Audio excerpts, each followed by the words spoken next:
Sërish në studio, sërish bashk? Që më si të që t'i vetëm e sërish bashk të ty pra? Kemi mbritur në fund, ka ardhur ora i drekës, do t'i servirim tani të gjitha mbisave të cilat janë duke na ndjekur një recetë që ta përgatisi shefi i kuzhinës, por sot kemi pasur një emision të gjatë. Sigurisht kemi folur që në fillim me panelin tonë kemi diskutuar për mendjet kundra në familje. Dhe në panel ram në një konsensus që mendjet kundra në familje sillnin një zhvillim pozitiv. Megjithatë, gjithmonë kur zgjidheshim me konsensus në fund. Urojmë që shembulli i faktit që kemi përcjellë këtë qenë pozitiv, sepse këtu nuk ka pasur debat, paktën në studion tonë me të ftuarit e panelit, dhe kemi thënë të gjithë që sigurisht ndikojnë shumë faktorë të jashtëm, faktorë të tillë si mentaliteti edhe ndryshimet moshore, por është shumë e rëndësishme që meqense qëndroni bashkë për një kohë shumë të gjatë të konsiderueshme të jetës tuaj, të bini në një mendje në fund fare se debati duhej paraprakisht. Sigurisht kemi sjellur gjithashtu një koktejl të përgatitur nga ana ime. Si ishte ai koktejli tani? Që kishte një emër shumë të veçantë. Shumë i shijshëm, ishte duhet ta provosh. Si ishte emri i koktejlit? Banana Mama. Banana Mama. Po. Tani origjinën e emrit ndaj theti apo se mbaj mend unë? Si? Origjinën e emrit të këtij koktejli. Pse është vendosur kështu emri? Po. Se mama e bananës. Po. Çfarë është? I bishte bërë banane kur do të bëri bananën dhe banania. Ky ishte shpjegimi më i mirë i mundshëm. Dhe koktejli që ja ndikoi mamas. Ne quajmë banana mama, mama e bananës. Mirë, meqense jemi në orarin e drekës, mora vesh që kishte edhe një premtim live këtu në studio, ose më saktë dëgjova nga televizori në momentin që ishe me këngëtarin e Mirakola. Po, tha që do t'i thoj edhe unë për drek, por do jemi të shpejtë dhe kishte një recetë shumë interesante, shumë mua më intrigoi. Më intrigoi, por që ishte kishte lepur, se si bëja lepur, thjesht mendova lepurin, do ham lepur. Unë e di se si bëhet, kështu që në momentin që do shkoj një detyrë, do shkosh ti ta kapësh lepurin, se donte lepur të hegër. Do përpiqem, po, të drekën kur do ta ham neve, këtë sezon apo sezonin tjetër?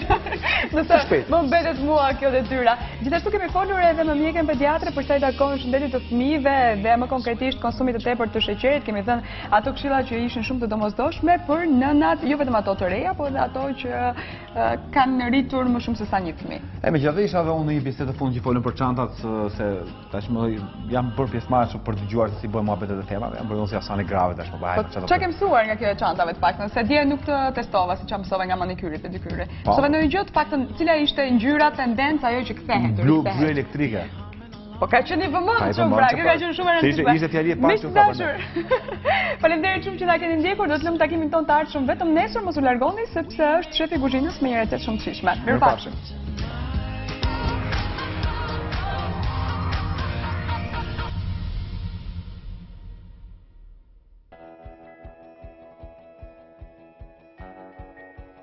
Atëherë receta është veshka qingji me soj sos.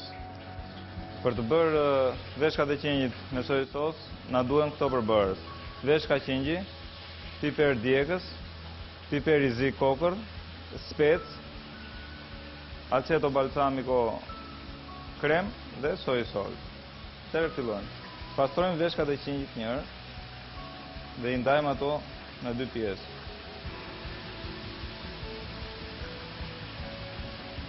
Ja u heqim pjesën e fortë.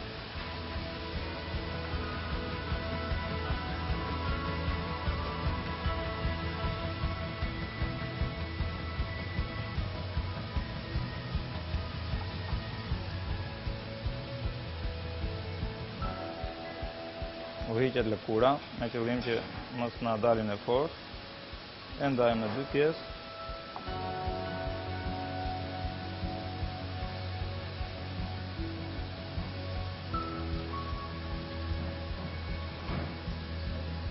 Me veshkat e qingjit jemi mësuar vetëm të jam ose në zgar, ose të skuqura ndigan.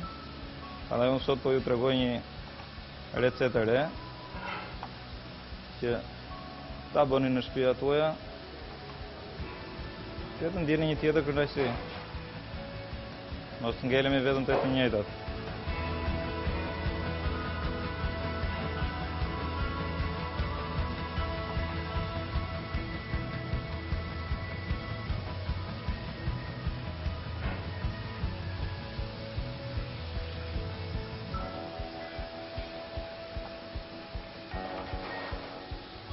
Marrim pak gjalp dhe hedhim në tigan.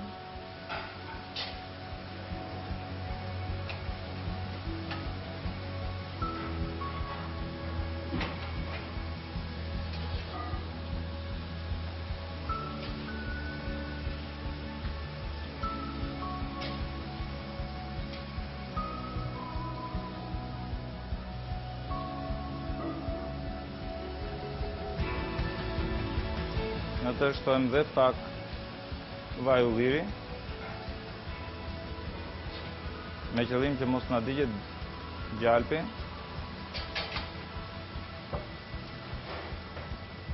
Shtojmë në to veshkat.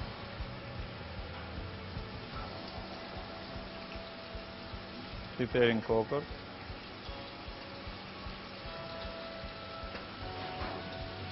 Dhe spesin djegës.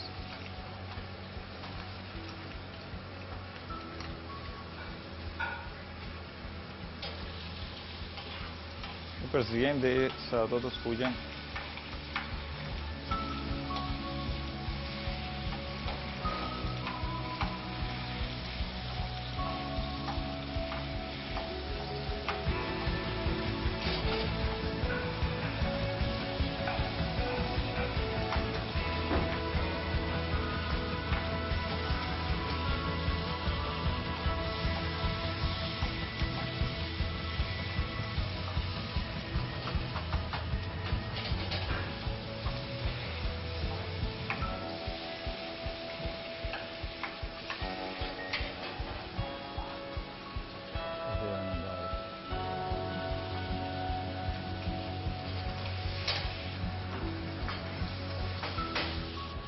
I shuajmë me verë.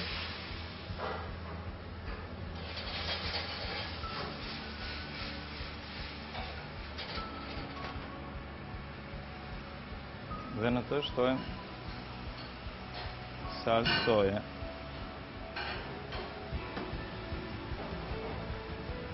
Dhe do marrim një spes tani dhe ta bëjmë kubik të vegjël.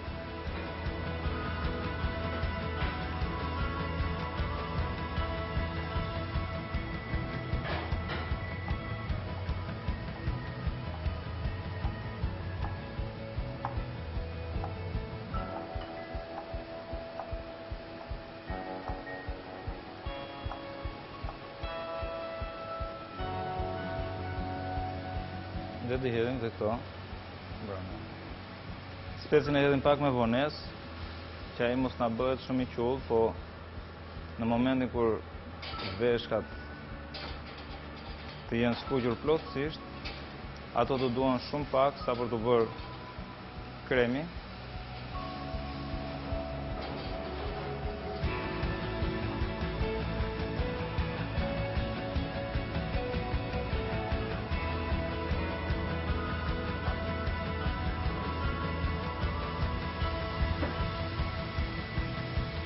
I shtojmë piperin.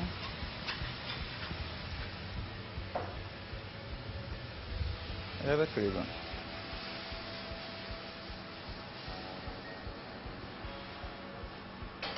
Për dekorin e pjatës do të vendosim pak kopër.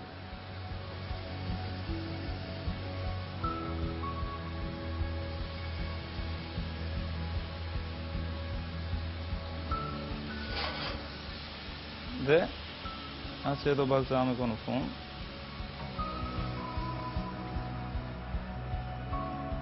Dhe veshkat janë gati. Ne i shërbejmë.